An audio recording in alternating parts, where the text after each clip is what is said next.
Hi friends, welcome back to our channel. 6ാം ക്ലാസ്സിലെ എല്ലാ കൂട്ടുകാർക്കും പുതിയൊരു വീഡിയോയിലേക്ക് സ്വാഗതം. 6ാം ക്ലാസ്സിലെ സോഷ്യൽ സയൻസിലെ 9ാമത്തെ പാഠഭാഗമായിട്ടുള്ള ഭരണഘടനയ്ക്കൊരു മുഖവുര എന്നുള്ള പാഠഭാഗമാണ് ഇന്ന് നമ്മൾ ഡിസ്കസ് ചെയ്യാൻ വേണ്ടി പോകുന്നത്. മലയാളം മീഡിയമാണ്. അപ്പോൾ നമ്മൾ ഇതിലെ ഫുൾ ചാപ്റ്റർ ഒരുമിച്ചാണ് നോക്കുന്നത്. എന്തൊക്കെയാണോ ആക്ടിവിറ്റീസ് ഉള്ളത് അതും കൂടെ നമ്മൾ ഡിസ്കസ് ചെയ്യുന്നുണ്ട്. ഇതുവരെയുള്ള ബാക്കി എല്ലാ പാഠഭാഗങ്ങളും അതുപോലെ ബാക്കി എല്ലാ സബ്ജക്റ്റുകളും നമ്മൾ അപ്ലോഡ് ചെയ്തിട്ടുണ്ട്. ആവശ്യമായിട്ടുള്ള കൂട്ടുകാർ പോയിട്ട് കാണണം. 9ാമത്തെ പാഠഭാഗമാണ് ഭരണഘടനയ്ക്കൊരു മുഖവുര. ഭരണഘടന നമുക്ക് എല്ലാവർക്കും അറിയാം അല്ലേ, കോൺസ്റ്റിറ്റ്യൂഷനാണ്. അപ്പോൾ അതിൻ്റെ മുഖവുരയെ കുറിച്ചിട്ടാണ് പറയുന്നത്. ഇവിടെ 4 പിക്ചേഴ്സ് കൊടുത്തിട്ടുണ്ട് അല്ലേ. മുകളിൽ കൊടുത്തിട്ടുള്ള ചിത്രങ്ങൾ ശ്രദ്ധിക്കൂ. ഇത് സമൂഹത്തിന് അഭികാമ്യമായ പെരുമാറ്റം സൂചിപ്പിക്കുന്ന ചിത്രങ്ങൾ ഇമോജി വരച്ച് ചേർക്കാനാണ് പറയുന്നത്. അപ്പോൾ ഏതൊക്കെയാണ് സമൂഹത്തിന് അഭികാമ്യമായിട്ടുള്ള പെരുമാറ്റം എന്ന് പറയുന്നത് കൂട്ടുകാരെ? ഈ ഒരു ചിത്രം അല്ലേ, ആദ്യത്തേതിൽ ഈ ഒരു ചിത്രം അഥവാ ഹെൽമറ്റ് ധരിച്ച് യാത്ര ചെയ്യുന്നത്. രണ്ടാമത്തേതിൽ ക്യൂ പാലിച്ച് നിൽക്കുന്നതാണ്. ഇതാണ് രണ്ടാമത്തേത് അഭികാമ്യമായിട്ടുള്ള പെരുമാറ്റം എന്ന് പറയുന്നത്. അപ്പോൾ ഇതിന് രണ്ടിനും നിങ്ങൾ എന്ത് കൊടുക്കുക? ഒരു ഇമോജി വരച്ചു കൊടുക്കുക. ഇനി താഴേക്ക് നോക്കാം. ഏതൊക്കെ ചിത്രങ്ങളിലാണ് നിങ്ങൾ ഇമോജി വരച്ചു ചേർത്തത്, എന്തുകൊണ്ട് എന്ന് ചോദിക്കുന്നുണ്ട്. ഒന്ന് ഏതാണ്? ബൈക്ക് ഓടിക്കുമ്പോൾ ഹെൽമറ്റ് ധരിക്കുന്നത് നമ്മളെ സുരക്ഷിതരാക്കുന്നു. അപകടങ്ങളിൽ നിന്ന് നമ്മുടെ തലയെ സംരക്ഷിക്കാൻ ഇത് സഹായിക്കുന്നു. ക്യൂവിൽ നിൽക്കുന്നത് ബഹുമാനവും ക്ഷമയും കാണിക്കുന്നു. എല്ലാവർക്കും ന്യായമായ രീതിയിൽ അവരുടെ ഊഴം ലഭിക്കാൻ ഇത് സഹായിക്കുന്നു. ഇതുകൊണ്ടൊക്കെയാണ് അതിന് ഇമോജി കൊടുത്തത്. അപ്പോൾ എന്താണ് കാരണം എന്നുള്ളത് അവിടെ ജസ്റ്റ് വ്യക്തമാക്കി കൊടുക്കുക. ഏതൊരു സമൂഹത്തിനും സുഗമമായും സ്വസ്ഥമായും ജീവിക്കുന്നതിനും പുരോഗതി കൈവരിക്കുന്നതിനും നിയമങ്ങളും ചട്ടങ്ങളും പാലിക്കേണ്ടത് അത്യാവശ്യമാണ്. വിദ്യാലയങ്ങളിലും പൊതു ഇടങ്ങളിലുമൊക്കെ ചില നിയമങ്ങൾ അനുസരിച്ചാണ് നമ്മൾ പ്രവർത്തിക്കുന്നതെന്ന് മുൻ ക്ലാസ്സുകളിൽ നമ്മൾ പഠിച്ചിട്ടുണ്ട് അല്ലേ. ഇപ്പോൾ വിദ്യാലയത്തിൽ നമുക്ക് ഒരു പൊതുവായിട്ടുള്ള ചില നിയമങ്ങളുണ്ട്. നമുക്ക് തോന്നുന്ന സമയത്ത് സ്കൂളിൽ കയറി ചെല്ലാൻ വേണ്ടി പറ്റുമോ? ഇല്ല. നമ്മൾ ക്ലാസ് ടൈം എപ്പോഴാണോ അത് തുടങ്ങുന്നതിന് മുന്നേ നമ്മൾ ക്ലാസ്സിൽ എത്തിച്ചേരണം. ക്ലാസ് കഴിഞ്ഞതിന് ശേഷം മാത്രമേ വീട്ടിൽ പോകാൻ സാധിക്കുകയുള്ളൂ. മാത്രമല്ല ക്ലാസ്സിൽ നമ്മൾ പാലിക്കേണ്ട ഒരുപാട് കാര്യങ്ങളുണ്ട്. അപ്പോൾ എല്ലാവരും അതൊക്കെ പാലിച്ചിട്ടാണ് ക്ലാസ്സിലിരിക്കുന്നത്. അതുപോലെ തന്നെയാണ് പൊതു ഇടങ്ങളിലും. വളരെ വിശാലമായ ഭൂപ്രദേശമുള്ള ധാരാളം ജനസംഖ്യയുള്ള പല വിഭാഗങ്ങളിൽപ്പെട്ട ജനങ്ങൾ ഒന്നിച്ച് താമസിക്കുന്ന രാജ്യമാണ് നമ്മുടേത്. ചില നിയമങ്ങളും ചട്ടങ്ങളും വ്യവസ്ഥകളും ഒക്കെ അനുസരിച്ചാണ് ഇത്തരം വൈവിധ്യങ്ങളുള്ള നമ്മുടെ രാജ്യം മുന്നോട്ട് പോകുന്നത്. ഇതുപോലെ മിക്ക രാജ്യങ്ങൾക്കും അവയുടെ നിലനിൽപ്പിനും ഭരണത്തിനും സഹായിക്കുന്ന അടിസ്ഥാന തത്വങ്ങളടങ്ങിയ ഒരു ഏകീകൃത രേഖയുണ്ട്. ഇതാണ് ഭരണഘടന. അപ്പോൾ എന്താണ് ഭരണഘടന എന്ന് പറയുന്നത്? ഒരു രാഷ്ട്രത്തിലെ ഗവൺമെൻറ്റിൻ്റെ സംഘാടനത്തിനും പ്രവർത്തനത്തിനും ആവശ്യമായ അടിസ്ഥാന നിയമങ്ങൾ, തത്വങ്ങൾ, വ്യവസ്ഥകൾ എന്നിവയടങ്ങിയ ആധികാരിക രേഖയാണ് ഭരണഘടന എന്ന് പറയുന്നത്. ഓക്കെ. ഇനി പാലവിള UP സ്കൂളിലെ കുട്ടികൾ സാമൂഹ്യശാസ്ത്ര ക്ലബിൻ്റെ ആഭിമുഖ്യത്തിൽ മുതിർന്ന അഭിഭാഷകയുമായി നടത്തിയ അഭിമുഖമാണ് ഇവിടെ തന്നിട്ടുള്ളത്. ഒരു കുട്ടി ചോദിക്കുകയാണ്, നമ്മുടെ ഭരണകർത്താക്കൾക്ക് ഈ അധികാരങ്ങളൊക്കെ ലഭിച്ചത് എവിടെ നിന്നാണ്? പൗരരുടെ ചുമതലകൾ എന്തൊക്കെയാണ്? എവിടെയാണ് രേഖപ്പെടുത്തിയിരിക്കുന്നത്? നമ്മുടെ രാഷ്ട്രത്തിൻ്റെ ഭരണ സംവിധാനം എപ്രകാരമാണെന്ന് എഴുതി വെച്ചിട്ടുള്ളത് എവിടെയാണ്?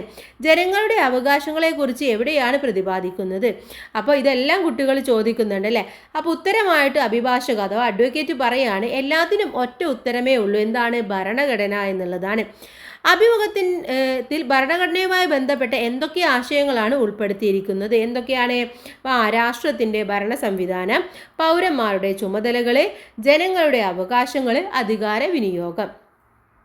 ഇനി ഭരണഘടനയുടെ മുൻഗാമികളെ കുറിച്ചിട്ടാണ് ഇനി നമ്മൾ പഠിക്കാൻ വേണ്ടി പോകുന്നത്. ഭരണഘടന എന്ന ആശയം രൂപപ്പെടുന്നതിനിടയാക്കിയ ചരിത്രം നമുക്ക് നോക്കാം.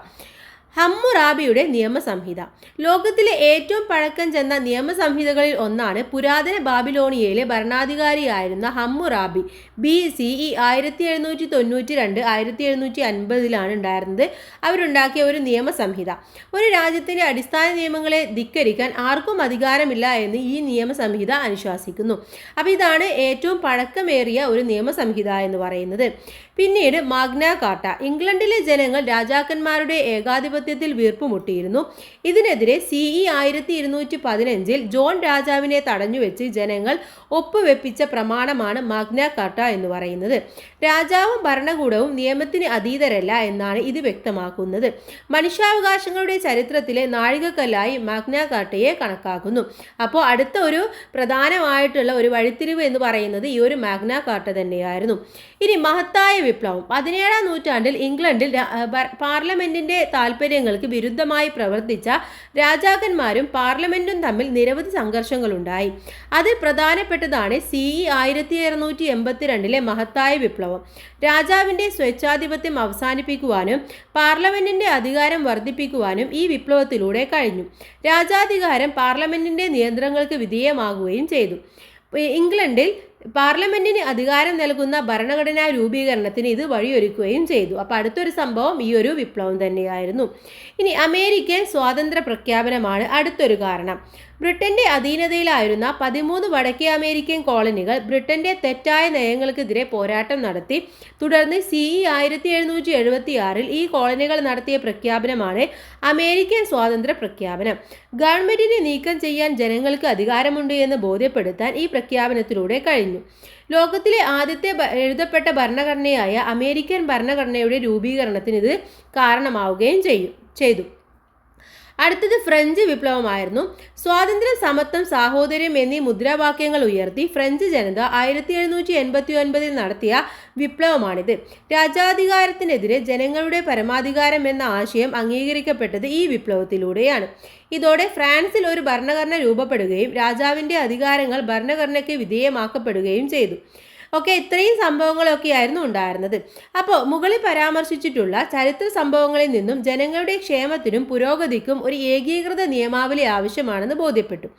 അങ്ങനെ അടിച്ചമർത്തലിനും ചൂഷണത്തിനുമെതിരെ ജനങ്ങൾ നടത്തിയ ഇടപെടലുകളാണ് ഭരണഘടനകളുടെ രൂപീകരണത്തിന് ഇടയാക്കിയ കാരണമെന്ന് പറയുന്നത്.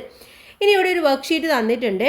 രാജാവിൻ്റെ അധികാരങ്ങൾ ഭരണഘടനയ്ക്ക് വിധേയമായി. ഏതിലാണ്? ഫ്രഞ്ച് വിപ്ലവത്തിലാണ്. ലോകത്തിലെ ആദ്യത്തെ എഴുതപ്പെട്ട ഭരണഘടന എന്ന് പറയുന്നത് അമേരിക്കൻ സ്വാതന്ത്ര്യ പ്രഖ്യാപനമാണ്. ഇനി ചരിത്രത്തിലെ ഏറ്റവും പഴക്കം ചെന്ന നിയമസംഹിത ഏതാണ്? ഹമ്മുറാബിയുടെ നിയമസംഹിത. രാജാവിൻ്റെ സ്വേച്ഛാധിപത്യം അവസാനിക്കുകയും പാർലമെന്റിന്റെ അധികാരം വർദ്ധിക്കുകയും ചെയ്തു. എവിടെയാണ്? ഇംഗ്ലണ്ടിലെ മഹത്തായ വിപ്ലവത്തിലായിരുന്നു. മനുഷ്യാവകാശങ്ങളുടെ ചരിത്രത്തിലെ നാഴികക്കല്ല് എന്ന് അറിയപ്പെടുന്നത് മാഗ്ന കാർട്ടയാണ്. അപ്പോൾ അത് ജസ്റ്റ് ഒന്ന് അവിടെ നിങ്ങൾ എഴുതി കൊടുക്കുക. ഇനി ഭരണഘടനകൾ പലതും പലതരത്തിലാണ് ഉള്ളത്. ഭരണഘടനകളെ അവയുടെ സ്വഭാവം മാറ്റം വരുത്തുന്നതിനുള്ള പ്രക്രിയ, രൂപം കൊണ്ട രീതി എന്നിവയുടെ അടിസ്ഥാനത്തിൽ പലതായി തരംതിരിക്കുന്നു. പ്രധാനമായിട്ടും 3 എണ്ണമാണ്. അതിൻ്റെ സ്വഭാവം, മാറ്റം വരുത്തുന്നതിനുള്ള പ്രക്രിയ, രൂപം കൊണ്ട രീതി. ഇതിൻ്റെ അടിസ്ഥാനത്തിലാണ് പലതരത്തിലുള്ളത്. സ്വഭാവത്തിൻ്റെ അടിസ്ഥാനത്തിൽ 2 എണ്ണമാണുള്ളത്. ഒന്ന് ലിഖിതവും മറ്റൊന്ന് അലിഖിതവും. മാറ്റം വരുത്തുന്നതിനുള്ള പ്രക്രിയ, ദൃഢമായത്, അയവുള്ളത്, ഈ 2 രീതിയിലാണ് ഉള്ളത്. രൂപം കൊണ്ട രീതി നടപ്പിലാക്കിയത്, പരിണമിച്ചത് എന്ന അടിസ്ഥാനത്തിലും വ്യത്യാസപ്പെട്ടിരിക്കുന്നു. ഇനി എന്താണ് ഇതൊക്കെ എന്ന് നോക്കാം. ഒന്ന് ലിഖിതം. ലിഖിതം എന്ന് പറഞ്ഞാൽ ഒരു രാഷ്ട്രത്തിൻ്റെ അടിസ്ഥാന തത്വങ്ങളും നിയമങ്ങളും വ്യവസ്ഥാപിതമായ രീതിയിൽ എഴുതി തയ്യാറാക്കിയ പുസ്തക രൂപത്തിൽ ക്രോഡീകരിക്കുന്നതാണ് ലിഖിത ഭരണഘടന എന്ന് പറയുന്നത്. ഉദാഹരണം ഇന്ത്യ, അമേരിക്കൻ ഐക്യനാടുകൾ, USA, ഇവിടെയൊക്കെ എന്താണ്? ലിഖിത ഭരണഘടനയാണ് നിലവിലുള്ളത്. ഇനി അടുത്തത് ഇതിൻ്റെ ഓപ്പോസിറ്റ് ആയിട്ടുള്ള അലിഖിതമാണ്. ഒരു രാഷ്ട്രത്തിൻ്റെ അടിസ്ഥാന തത്വങ്ങളും നിയമങ്ങളും വ്യവസ്ഥാപിതമായി എഴുതപ്പെടാത്തതും പുസ്തക രൂപത്തിൽ ക്രോഡീകരിക്കപ്പെടാത്തതുമാണ് അലിഖിത ഭരണഘടന എന്ന് പറയുന്നത്. ഉദാഹരണം യുണൈറ്റഡ് കിങ്ഡം, അതുപോലെ തന്നെ ന്യൂസിലാൻഡ്, ഇവിടെയൊക്കെ അലിഖിതമായിട്ടുള്ള ഭരണഘടനയാണ്. ഇനി ദൃഢമായത്, മാറ്റം വരുത്തുന്നതിന് അഥവാ ഭേദഗതി, കർക്കശമായ നടപടിക്രമങ്ങൾ ആവശ്യമുള്ള ഭരണഘടനയാണ് ദൃഢമായത് എന്ന് പറയുന്നത്. ഉദാഹരണം അമേരിക്കൻ ഐക്യനാടുകളിൽ അങ്ങനെയാണ്, ഓസ്ട്രേലിയയിലും അങ്ങനെ തന്നെയാണ്. അയവുള്ളത്, എളുപ്പത്തിൽ മാറ്റം വരുത്താൻ അഥവാ ഭേദഗതി കഴിയുന്ന ഭരണഘടനയാണ്. യുണൈറ്റഡ് കിങ്ഡവും ന്യൂസിലാൻഡും അങ്ങനെയാണ്. ഇനി നടപ്പിലാക്കിയത്, ഭരണഘടനാ നിയമനിർമ്മാണ സഭയുടെയോ കൗൺസിലിൻ്റെയോ രൂപീകരണ ശേഷം എഴുതി തയ്യാറാക്കി പ്രാബല്യത്തിൽ വരുത്തിയ ഭരണഘടന അമേരിക്കൻ ഐക്യനാടുകളിലും ഇന്ത്യയിലും അത്തരത്തിൽ നടപ്പിലാക്കിയ ഭരണഘടനയാണ് നിലവിലുള്ളത്. ഇനി പരിണമിച്ചത്, ക്രമേണയുള്ള മാറ്റങ്ങളുടെ ഫലമായി രൂപപ്പെട്ട ഭരണഘടന കരാറുകൾ, വിവിധ ന്യായങ്ങൾ, നിയമങ്ങൾ, സമ്പ്രദായങ്ങൾ എന്നീ രൂപത്തിലുള്ള വ്യവസ്ഥകളും വഴക്കങ്ങളും ഇതിൽ ഉൾപ്പെടുന്നു. അഥവാ യുണൈറ്റഡ് കിങ്ഡവും കാനഡയും അങ്ങനെയുള്ള പരിണമിച്ച ഭരണഘടന നിലവിലുള്ള രാജ്യങ്ങളാണ്. ഇനി പാഠഭാഗത്ത് ഉദാഹരണങ്ങളായി നൽകിയിട്ടുള്ള രാജ്യങ്ങളെ ഭരണഘടനകളുടെ സവിശേഷതകൾക്കനുസരിച്ച് പട്ടികയിൽ രൂപീകരിക്കാനാണ് പറയുന്നത്. ഒന്ന് ലിഖിതം. ലിഖിതത്തിൽ ഏതൊക്കെയാണ്? ഇന്ത്യ, അമേരിക്കൻ ഐക്യനാടുകൾ. അലിഖിതത്തിൽ യുണൈറ്റഡ് കിങ്ഡവും ന്യൂസിലാൻഡും വരും. ദൃഢമായത് അമേരിക്കൻ ഐക്യനാടുകൾ ഓസ്ട്രേലിയ, അയവുള്ളത് യുണൈറ്റഡ് കിങ്ഡം ന്യൂസിലാൻഡ്, നടപ്പിലാക്കിയത് അമേരിക്കൻ ഐക്യനാടുകൾ ഇന്ത്യ, പരിണമിച്ചത് യുണൈറ്റഡ് കിങ്ഡം കാനഡ. പലതരം ഭരണഘടനകളെ പരിചയപ്പെട്ടല്ലോ. ഇനി നമുക്ക് ഭരണഘടനയ്ക്ക് അത്യാവശ്യം ഉണ്ടായിരിക്കേണ്ട ഗുണങ്ങൾ എന്തൊക്കെയാണെന്ന് പരിശോധിക്കാം. അപ്പോൾ ഭരണഘടന ഏതൊക്കെ തരത്തിലുണ്ട്, എങ്ങനെയാണ് ഭരണഘടന നിലവിൽ വന്നത് എന്ന് നമ്മൾ മനസ്സിലാക്കി. ഇനി ഇതിൻ്റെ അത്യാവശ്യം വേണ്ട ഗുണങ്ങൾ എന്തൊക്കെയാണെന്ന് നോക്കാം. ഒന്ന്, സമഗ്രത. സമഗ്രത എന്ന് പറഞ്ഞാൽ ഗവൺമെന്റിന്റെ അധികാരങ്ങൾ, പൗരരുടെ അവകാശങ്ങൾ, കടമകൾ എന്നിവ സമഗ്രമായി പ്രതിപാദിച്ചിരിക്കണം. അങ്ങനെയുള്ള ഒരു ഭരണഘടന ആയിരിക്കണം. അതാണ് ഭരണഘടനയുടെ ഒന്നാമത്തെ ഒരു ഗുണം എന്ന് പറയുന്നത്. മറ്റൊന്ന്, സംക്ഷിപ്തമായിരിക്കണം. ആവശ്യ വ്യവസ്ഥകൾ ഉൾക്കൊള്ളുന്നതും കൃത്യവുമായിരിക്കണം എന്നുള്ളതാണ്. മറ്റൊന്ന്, വ്യക്തത ഉണ്ടായിരിക്കണം. അപ്പോൾ ഭരണഘടനയിലെ വ്യവസ്ഥകൾ വ്യക്തമായി പ്രതിപാദിച്ചിരിക്കണം, അഥവാ ആർക്കും വായിച്ചാൽ മനസ്സിലാക്കാൻ വേണ്ടി പറ്റുന്ന വ്യക്തമായിരിക്കണം എന്നർത്ഥം. ഇനി ചലനാത്മകത ഉണ്ടായിരിക്കണം. മാറുന്ന സാഹചര്യങ്ങൾക്കനുസരിച്ച് കാലോചിതമായ മാറ്റം വരുത്താൻ കഴിയുന്നതായിരിക്കണം. അതുപോലെ തന്നെ അനുയോജ്യതയുണ്ടായിരിക്കണം. ജനങ്ങളുടെ ആവശ്യങ്ങളും അഭിലാഷങ്ങളും നിറവേറ്റുന്നതിന് അനുയോജ്യമായിരിക്കണം. അപ്പോൾ ഇത്തരത്തിലുള്ള ഗുണങ്ങൾ എല്ലാം ഉള്ളതായിരിക്കണം എന്തെന്ന് പറയുന്നത്, ഭരണഘടന എന്ന് പറയുന്നത്. ഭരണഘടനയുടെ ആവശ്യ ഗുണങ്ങൾ എന്ന വിഷയത്തിൽ ലഘുകുറിപ്പ് തയ്യാറാക്കാനാണ് ഈ പറഞ്ഞിട്ടുള്ള പോയിന്റ്സ് ഒക്കെ കൂടി നിങ്ങൾ ഒരുമിച്ചിട്ട് ജസ്റ്റ് എഴുതിയാൽ മതി. ഇനി ഭരണഘടനാ വ്യവസ്ഥയെ കുറിച്ചിട്ടാണ് പറയുന്നത്. ഭരണഘടനയുടെ പൊതു സവിശേഷതകൾ നാം പരിചയപ്പെട്ടല്ലോ. ഇനി നമുക്ക് ഭരണഘടനാ വ്യവസ്ഥ എന്താണെന്ന് പരിശോധിക്കാം. ടീച്ചർ, മനു ഇന്ന് റോഡ് നിയമം തെറ്റിച്ച് സൈക്കിൾ ഓടിക്കുന്നത് കണ്ടല്ലോ, ഇനി അത് ആവർത്തിക്കരുത്. മനു, ക്ഷമിക്കണം ടീച്ചർ, സൈക്കിൾ ഓടിക്കുന്നവർ നിയമം പാലിക്കേണ്ടതുണ്ടോ? ടീച്ചർ, എല്ലാവരും ഗതാഗത നിയമങ്ങൾ അനുസരിക്കേണ്ടത് അത്യാവശ്യമാണ്. അത് സാധാരണക്കാർക്ക് മാത്രമല്ല ഭരണാധികാരികൾക്കും ബാധകമാണ്. ടീച്ചറും മനുവും തമ്മിലുള്ള സംഭാഷണം നമ്മൾ ശ്രദ്ധിച്ചു അല്ലേ? ഇവിടെ ഭരണാധികാരികളും നിയമങ്ങൾ അനുസരിക്കാൻ ബാധ്യസ്ഥരാണെന്ന് തിരിച്ചറിഞ്ഞില്ലേ? വ്യക്തികൾക്കുമേൽ നിയമങ്ങളുടെ നിയന്ത്രണം ഉള്ളതുപോലെ അധികാരികൾക്കുമേലും ചില നിയന്ത്രണങ്ങൾ നിലവിലുണ്ട്. പരിധിയില്ലാത്ത അധികാരങ്ങൾ അധികാരികൾക്ക് നൽകിയാൽ അത് ജനങ്ങളുടെ സ്വാതന്ത്ര്യത്തെ ഹനിക്കുകയും സ്വേച്ഛാധിപത്യത്തിന് കാരണമാവുകയും ചെയ്യും. ഇതിനെതിരെയാണ് ഭരണഘടനാ വ്യവസ്ഥ നിലകൊള്ളുന്നത്. ഗവൺമെന്റിന്റെ അധികാരങ്ങളെ ഭരണഘടനാപരമായി പരിമിതപ്പെടുത്തുന്ന രാഷ്ട്രീയ ക്രമമാണ് ഭരണഘടനാ വ്യവസ്ഥ എന്ന് പറയുന്നത്. അഥവാ ഭരണാധികാരികളെ നിയന്ത്രിക്കുക, നിയമവാഴ്ച ഉറപ്പുവരുത്തുക, ജനങ്ങളുടെ അവകാശങ്ങൾ നിർവചിക്കുക എന്നിവയും ഭരണഘടനാ വ്യവസ്ഥയിൽ ഉൾപ്പെടുന്നതാണ്. ഇനി ഇവിടെ അരിസ്റ്റോട്ടിലും ഭരണഘടനാ വ്യവസ്ഥയും തമ്മിലുള്ള ബന്ധത്തെക്കുറിച്ചാണ് പറയുന്നത്. ഭരണഘടനാ വ്യവസ്ഥ എന്നിവയെക്കുറിച്ച് ആദ്യം പ്രതിപാദിച്ചത് അരിസ്റ്റോട്ടിലാണ്. ഒരു രാഷ്ട്രത്തിലെ ഭരണാധികാരികളുടെ വിന്യാസം എന്നതാണ് ഭരണഘടനയ്ക്ക് അദ്ദേഹം നൽകിയ പ്രാഥമിക നിർവചനം. സാധാരണ നിയമങ്ങൾ എന്നും ഭരണഘടനാ നിയമങ്ങൾ എന്നും അദ്ദേഹം നിയമങ്ങളെ രണ്ടായിട്ട് തരംതിരിക്കുകയും ചെയ്തു. ഓക്കെ, ഇനി ഇവിടെ താഴെ പറയുന്നവയിൽ ഭരണഘടനാ വ്യവസ്ഥയോട് യോജിക്കുന്ന പ്രസ്താവനകൾക്ക് നേരെ നിറം നൽകാനാണ് പറഞ്ഞിട്ടുള്ളത്. ഇവിടെ ഒന്നാമത്തേത് ഭരണാധികാരികളുടെ അധികാരങ്ങൾക്ക് പരിധി നിശ്ചയിക്കുന്നു എന്നുള്ളതാണ്. അത് ശരിയായിട്ടുള്ളൊരു കാര്യമാണല്ലേ? അപ്പോൾ അവിടെ നിങ്ങൾക്ക് ഇഷ്ടപ്പെട്ട ഒരു നിറം നിങ്ങൾ കൊടുക്കുക. പൗരരുടെ അവകാശങ്ങൾ നിർവചിക്കുന്നു, അതും ശരിയായിട്ടുള്ള കാര്യം തന്നെയാണ്. അടുത്തത് സ്വേച്ഛാധിപത്യത്തെ പ്രോത്സാഹിപ്പിക്കുന്നു, അത് ശരിയാണോ? അല്ല, അത് തെറ്റായിട്ടുള്ള കാര്യമാണ്. ഭരിക്കുന്നവർക്ക് പരിധിയില്ലാത്ത അധികാരങ്ങൾ നൽകുന്നു, അത് ശരിയാണോ? അല്ല, അതും തെറ്റാണ്. ഇനി നിയമവാഴ്ച ഉറപ്പുവരുത്തുന്നു എന്ന് പറയുന്നതും ശരിയാണ്. അപ്പോൾ ഈ ആദ്യത്തെ രണ്ടെണ്ണവും അവസാനത്തെ ഒരെണ്ണം മാത്രമാണ് ശരിയായിട്ടുള്ളത്, ബാക്കിയെല്ലാം തെറ്റായിട്ടുള്ളതാണ്. ഇനി സുദീർഘമായ നിരവധി പ്രക്രിയകളുടെ ഫലമായിട്ടാണ് ഓരോ രാജ്യത്തിൻ്റെയും ഭരണഘടന രൂപപ്പെട്ടിട്ടുള്ളത്. നമ്മുടെ രാജ്യത്തിൻ്റെ ഭരണഘടനയുടെ ചരിത്രവും ഇതിൽ നിന്ന് വ്യത്യസ്തമല്ല. ഇന്ത്യയുടെ ഭരണഘടന രൂപപ്പെട്ടത് എങ്ങനെയെന്നാണ് ഇനി നമ്മൾ പരിശോധിക്കാൻ വേണ്ടി പോകുന്നത്. നമ്മൾ പറഞ്ഞു ഓരോ ഭരണഘടനയും രൂപപ്പെട്ടത് എങ്ങനെയാണ്? അടിച്ചമർത്തലുകൾക്കും അതുപോലെ തന്നെ നിരവധി പ്രക്രിയകളുടെയും ഫലമായിട്ടാണ് അല്ലേ? അപ്പോൾ ഇന്ത്യൻ ഭരണഘടന എങ്ങനെയാണ് ഉണ്ടായത് എന്ന് നമുക്ക് നോക്കാം. രാഷ്ട്രപതിയുടെ ശപഥം അഥവാ പ്രതിജ്ഞ ആയ ഞാൻ വ്യത്യസ്തതയോടെ ഭാരതത്തിൻ്റെ രാഷ്ട്രപതിയുടെ ഉദ്യോഗം നിർവഹിക്കും, അല്ലെങ്കിൽ രാഷ്ട്രപതിയുടെ ചുമതലകൾ നിർവഹിക്കുമെന്നും എൻ്റെ കഴിവിൻ്റെ പരമാവധി ഭരണഘടനയും നിയമവും നിലനിർത്തുകയും രക്ഷിക്കുകയും പാലിക്കുകയും ചെയ്യുന്നുവെന്നും ഭാരതത്തിലെ ജനങ്ങൾക്ക് സേവനം ചെയ്യുന്നതിനും അവർക്ക് ക്ഷേമം കൈവരുത്തുന്നതിനും സ്വയം അർപ്പിച്ചിരിക്കുന്നുവെന്നും ദൈവത്തിൻ്റെ നാമത്തിൽ സത്യം സഗൗരവം പ്രതിജ്ഞ ചെയ്യുന്നു. ഭാരതത്തിൻ്റെ ഭരണഘടനയുടെ പറയുന്ന പ്രതിജ്ഞയാണ് ഇത്. ഇനി രാഷ്ട്രപതിയുടെ സത്യപ്രതിജ്ഞാവാചകമാണ് ഇവിടെ തന്നിട്ടുള്ളത്. നമ്മുടെ ഭരണഘടനയുടെ പ്രാധാന്യം ഇതിൽ വ്യക്തമാക്കുന്നുണ്ട്. ലോകത്തിലെ ഏറ്റവും വലുതും എഴുതപ്പെട്ടതുമായ ഭരണഘടനയാണ് ഇന്ത്യയുടേത്. അതിൻ്റെ ഉത്ഭവം എങ്ങനെയാണെന്ന് നമുക്ക് പരിശോധിക്കാം. ഇന്ത്യൻ ഭരണഘടനയുടെ ഉത്ഭവം ബ്രിട്ടീഷ് ഭരണത്തിന് കീഴിലുള്ള ഇന്ത്യയുടെ ചരിത്രവുമായി ബന്ധപ്പെട്ടിരിക്കുന്നു. ഒന്ന് ഏറ്റവും പ്രധാനമായിട്ട് നമ്മൾ മനസ്സിലാക്കേണ്ടത് ഇംഗ്ലീഷ് ഈസ്റ്റ് ഇന്ത്യ കമ്പനിയെ കുറിച്ചിട്ടാണ്. ഇന്ത്യയുടെ വ്യാപാര ബന്ധം സ്ഥാപിക്കുന്നതിന് വേണ്ടി CE 1600 English east India company സ്ഥാപിക്കപ്പെട്ടു. കച്ചവടത്തിനായി വന്ന ബ്രിട്ടീഷുകാർ ക്രമേണ അധികാരികളായി മാറിയതോടെ ഇന്ത്യയുടെ ഭരണം കമ്പനിയുടെ കൈകളിലാവുകയാണ് ചെയ്യുന്നത്. ഇനി 1857 ഒന്നാം സ്വാതന്ത്ര്യ സമരം. ബ്രിട്ടീഷുകാർക്കെതിരെ ഇന്ത്യക്കാർ നടത്തിയ ആദ്യ ബഹുജന സമരമാണിത്. ഇംഗ്ലീഷ് ഈസ്റ്റ് ഇന്ത്യ കമ്പനിയുടെ ഭരണം അവസാനിക്കുന്നതിന് ഇത് കാരണമായി. തുടർന്ന് ഇന്ത്യയുടെ ഭരണം ബ്രിട്ടീഷ് രാജ്ഞി നേരിട്ട് ഏറ്റെടുക്കുകയാണ് ചെയ്യുന്നത്. Indian councils ആക്ടുകളാണ്. ബ്രിട്ടീഷ് ഇന്ത്യയുടെ ഭരണകാര്യങ്ങളിൽ ഇന്ത്യക്കാരുടെ പങ്കാളിത്തം ഉറപ്പുവരുത്താൻ സഹായിച്ച നിയമങ്ങളായിരുന്നു ഇത്. ഇനി സ്വാതന്ത്ര്യ സമര പ്രസ്ഥാനങ്ങൾ പിന്നീടാണ് വന്നത്. ബ്രിട്ടീഷുകാർക്കെതിരെ ഇന്ത്യയുടെ സ്വാതന്ത്ര്യത്തിനു വേണ്ടി പോരാടിയ പ്രസ്ഥാനങ്ങളിൽ പ്രധാന പങ്ക് വഹിച്ചത് ഇന്ത്യൻ നാഷണൽ കോൺഗ്രസ് ആണ്. ഇന്ത്യക്ക് ഒരു ഭരണഘടന തയ്യാറാക്കുന്നതിനായി സ്വതന്ത്ര ഭരണഘടനാ നിർമ്മാണ സഭ വേണമെന്ന ആവശ്യം ഔദ്യോഗികമായി മുന്നോട്ട് വെച്ചതും ഈ ഒരു പ്രസ്ഥാനം തന്നെയായിരുന്നു, അഥവാ ഇന്ത്യൻ നാഷണൽ കോൺഗ്രസ് ആയിരുന്നു. ഇനി ഗവൺമെന്റ് ഓഫ് ഇന്ത്യ ആക്ടുകളാണ്. ഇന്ത്യക്കാരുടെ ഭരണ പങ്കാളിത്തം ക്രമേണ വർദ്ധിപ്പിക്കുന്നതിനും ഇന്ത്യയിൽ മെച്ചപ്പെട്ട ഭരണം ഉറപ്പുവരുത്തുന്നതിനും വേണ്ടി ബ്രിട്ടീഷുകാർ നടപ്പിലാക്കിയ നിയമങ്ങളായിരുന്നു ഗവൺമെന്റ് ഓഫ് ഇന്ത്യ ആക്ടുകൾ എന്ന് പറയുന്നത്. ഇനി അടുത്തത് ക്യാബിനറ്റ് മിഷനാണ്. ഇന്ത്യക്ക് പൂർണ്ണമായ സ്വയംഭരണ അധികാരം നൽകുന്നതിന് വേണ്ടി ബ്രിട്ടീഷ് ഗവൺമെന്റ് ക്യാബിനറ്റ് മിഷനെ ഇന്ത്യയിലേക്ക് അയച്ചു. ഇതനുസരിച്ച് ഇന്ത്യക്കായി ഒരു ഭരണഘടന തയ്യാറാക്കുന്നതിന് വേണ്ടി 1946 ഭരണഘടനാ നിർമ്മാണ സഭ നിലവിൽ വരികയും ചെയ്തു. ഇനി ഡോക്ടർ രാജേന്ദ്ര പ്രസാദ് ആയിരുന്നു ഭരണഘടനാ നിർമ്മാണ സഭയുടെ അധ്യക്ഷൻ എന്ന് പറയുന്നത്.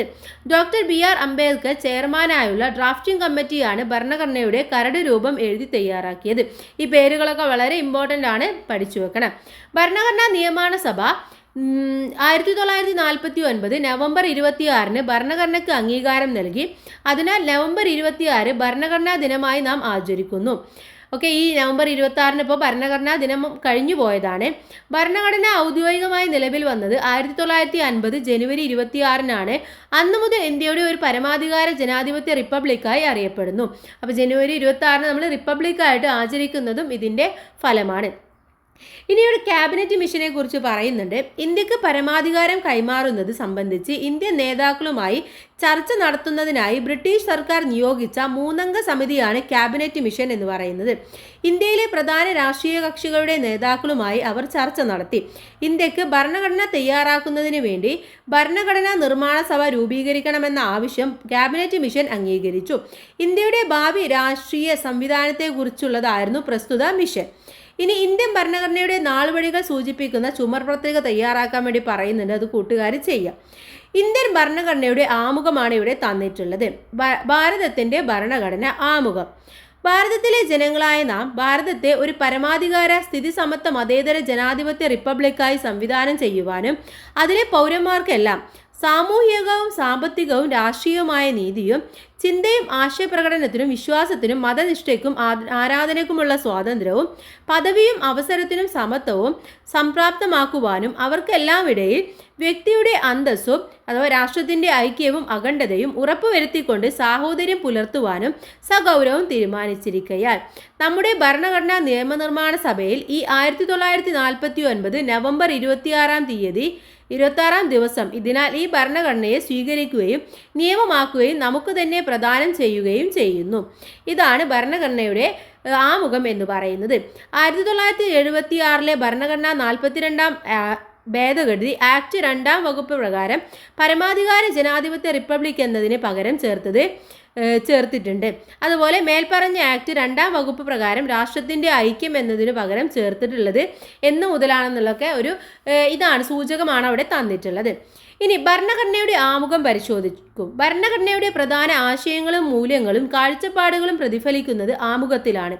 സ്വാതന്ത്ര്യ സമര കാലഘട്ടത്തിൽ ഇന്ത്യക്കാർ ആഗ്രഹിക്കുകയും സ്വപ്നം കാണുകയും ചെയ്ത ആശയങ്ങളുടെ പൂർത്തീകരണത്തിനുള്ള മാർഗരേഖയാണ് നമ്മുടെ ഭരണഘടന. രാഷ്ട്രത്തിൻ്റെ അധികാരം ഉത്ഭവിക്കുന്നത് ജനങ്ങളിൽ നിന്നാണെന്ന് ഭരണഘടന വിഭാവനം ചെയ്യുന്നു. രാഷ്ട്രത്തിൻ്റെ സ്വഭാവം, ഭരണഘടനയുടെ ലക്ഷ്യങ്ങൾ, ഭരണഘടന അംഗീകരിക്കപ്പെട്ട തീയതി എന്നിവയും ആമുഖത്തിൽ പരാമർശിച്ചിട്ടുണ്ട്. ഇന്ത്യൻ ഭരണഘടനയുടെ ആമുഖത്തിൽ പരാമർശിച്ചിരിക്കുന്ന അടിസ്ഥാന ലക്ഷ്യങ്ങൾ എന്തൊക്കെയാണെന്ന് പരിചയപ്പെടാം. 1. പരമാധികാരം അഥവാ ബാഹ്യ ഇടപെടലുകൾക്കോ സമ്മർദ്ദങ്ങൾക്കോ വിധേയമാകാതെ തീരുമാനങ്ങൾ എടുക്കുവാനുള്ള രാഷ്ട്രത്തിൻ്റെ അധികാരമാണ്. അടുത്തത് സ്ഥിതി സമത്വമാണ്. എല്ലാവർക്കും തുല്യ പദവിയും അവസര സമത്വവും ഉറപ്പുവരുത്തിക്കൊണ്ട് സാമൂഹ്യ നീതി നിലനിർത്തുന്നു. മറ്റൊന്ന് മതേതരത്വമാണ്. രാഷ്ട്രത്തിന് ഔദ്യോഗിക മതമില്ല.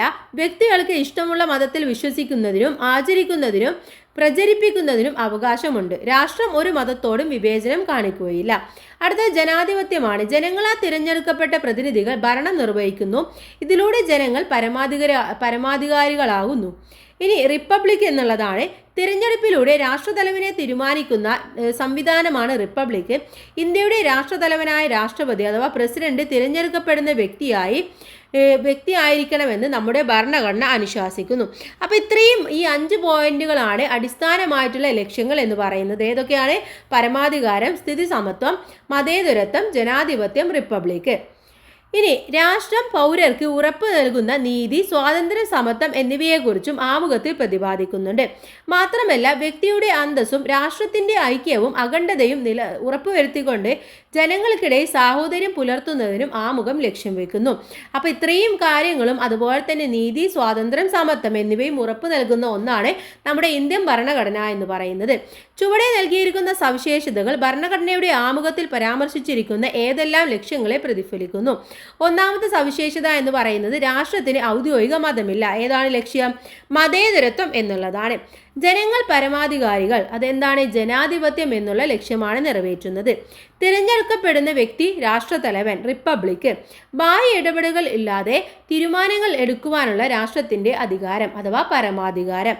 അസമത്വങ്ങൾ കുറച്ച് സാമൂഹിക നീതി ഉറപ്പുവരുത്തുന്നു അഥവാ സ്ഥിതി സമത്വം. അപ്പം ഇത്രയും ലക്ഷ്യങ്ങളാണ് നമ്മുടെ ഭരണഘടന പ്രധാനമായിട്ടും നിറവേറ്റുന്നത്. ഇനി മനുഷ്യ സമൂഹത്തിന്റെ വികാസ ചരിത്രം പരിശോധിച്ചാൽ ഭരണഘടനകൾ ആധുനിക കാലഘട്ടത്തിന്റെ ഉൽപ്പന്നമായാണ് കണക്കാക്കപ്പെടുന്നത്. ആധുനിക രാഷ്ട്രങ്ങളുടെ നിലനിൽപ്പിനും സുഗമമായ നടത്തിപ്പിനും പുരോഗതിക്കും സുശക്തമായ ഭരണഘടന അനിവാര്യമാണ്. രാഷ്ട്ര നിർമ്മാണത്തിന് സഹായകമായ അടിസ്ഥാന നിയമവ്യവസ്ഥ പ്രദാനം ചെയ്യുകയാണ് ഭരണഘടനയുടെ ധർമ്മം. ഭരണഘടന കൃത്യമായി പാലിക്കപ്പെടുമ്പോഴാണ് രാഷ്ട്രത്തിന്റെ സ്വപ്നങ്ങളും പ്രതീക്ഷകളും സാക്ഷാത്കരിക്കപ്പെടുന്നത്. ഭരണഘടനയെ പോലെ തന്നെ പ്രധാനപ്പെട്ടതാണ് ഭരണഘടനയുടെ ആമുഖവും. ഭരണഘടനയുടെ ലക്ഷ്യപ്രസ്താവന നടത്തുന്നവയാണ് ആമുഖങ്ങൾ. ഇന്ത്യൻ ജനതയുടെ ദൃഢനിശ്ചയം നമ്മുടെ ഭരണഘടനയുടെ ആത്മസത്തയായ ആമുഖത്തിൽ നിറഞ്ഞു നിൽക്കുന്നു.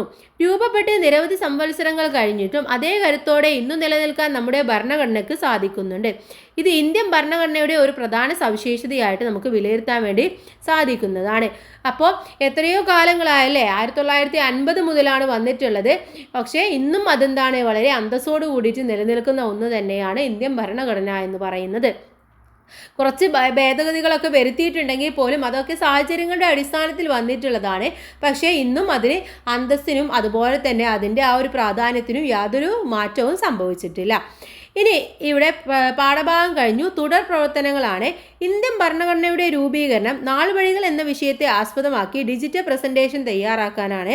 സാമൂഹ്യ ശാസ്ത്രകൽപ്പിന്റെ ആഭിമുഖ്യത്തിൽ ഭരണഘടനയെക്കുറിച്ച് കൂടുതൽ അറിയാൻ അഭിഭാഷകരുമായിട്ട് മുഖാമുഖം പരിപാടി സംഘടിപ്പിക്കൂ. വീഡിയോ കോൺഫറൻസ് സാധ്യതകളും പ്രയോജനപ്പെടുത്താവുന്നതാണ്. ഭരണഘടനാ ദിനത്തിൽ ആമുഖത്തിന്റെ പ്രാധാന്യം വ്യക്തമാക്കുന്ന പ്ലക്കാർഡുകൾ തയ്യാറാക്കി വിദ്യാലയത്തിൽ റാലി സംഘടിപ്പിക്കുക.